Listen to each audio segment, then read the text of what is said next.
My reading resolution every year is to read more nonfiction, and I've started out 2026 with a 5-star pick.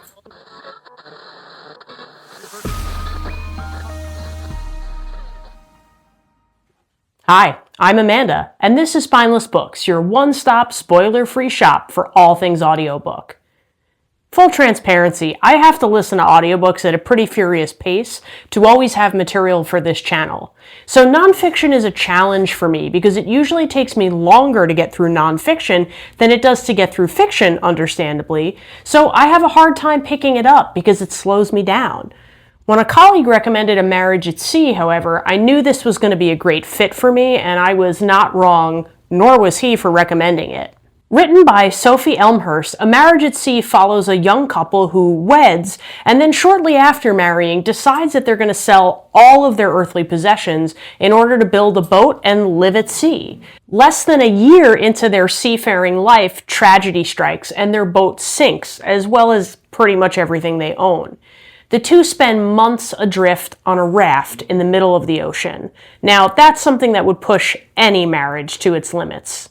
The events that unfold are frightening and exciting and exhilarating and joyful and disheartening and sad and all kinds of things. This book truly takes you through the gamut of emotions.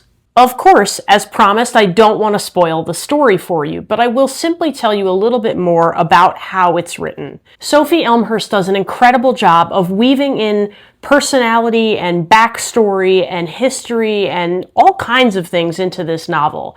In fact, every time I had a question that I was wondering about, I found that Elmhirst quickly addressed it. So I almost felt in a weird way like she was baiting me to ask certain questions. I don't think she was, but it felt that good that as I was listening, she just kept answering everything I was wondering. I got really invested in these characters. In fact, I kept thinking to myself, if this had been a fiction story, I probably would have thrown my hands up in the air and said, this is ridiculous, and there's no way I'd believe it.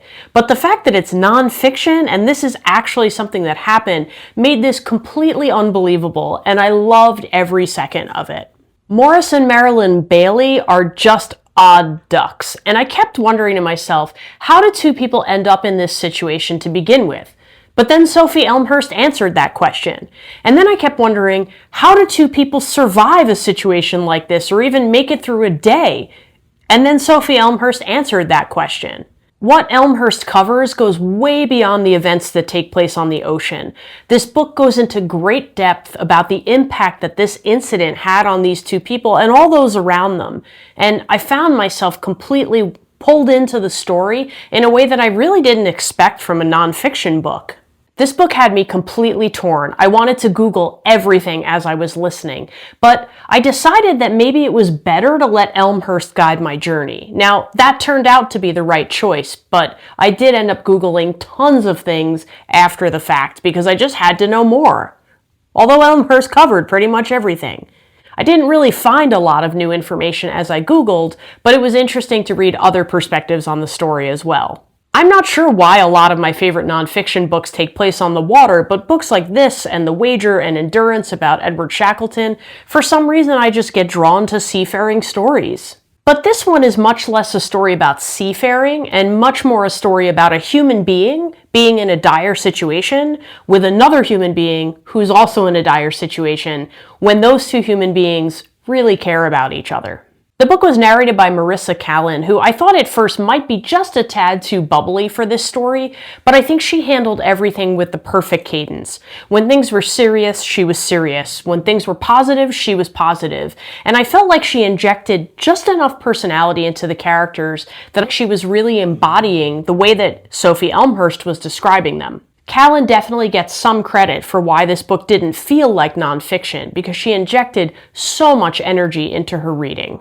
If you're someone who's looking to increase the amount of nonfiction you read, or maybe you're just looking for your next nonfiction, I don't think you can miss with this one. The story feels completely unbelievable, but it's true, and it's full of humanity, and it'll have you wondering, why would people completely abandon life on land? And then how could they possibly survive an ordeal? And then how could they possibly live beyond this, and what happens to them beyond this?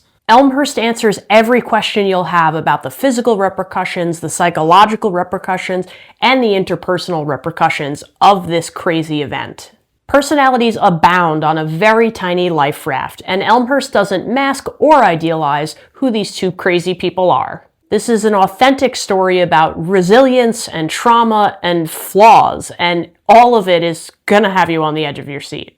I'm thrilled that my first nonfiction read of 2026 was 5 stars. If you've got nonfiction recs, drop them in the comments, because I'd love to have more options that are this good and this interesting. But remember, you might love what I hate and hate what I love, so make your own opinion, but thanks for listening to mine.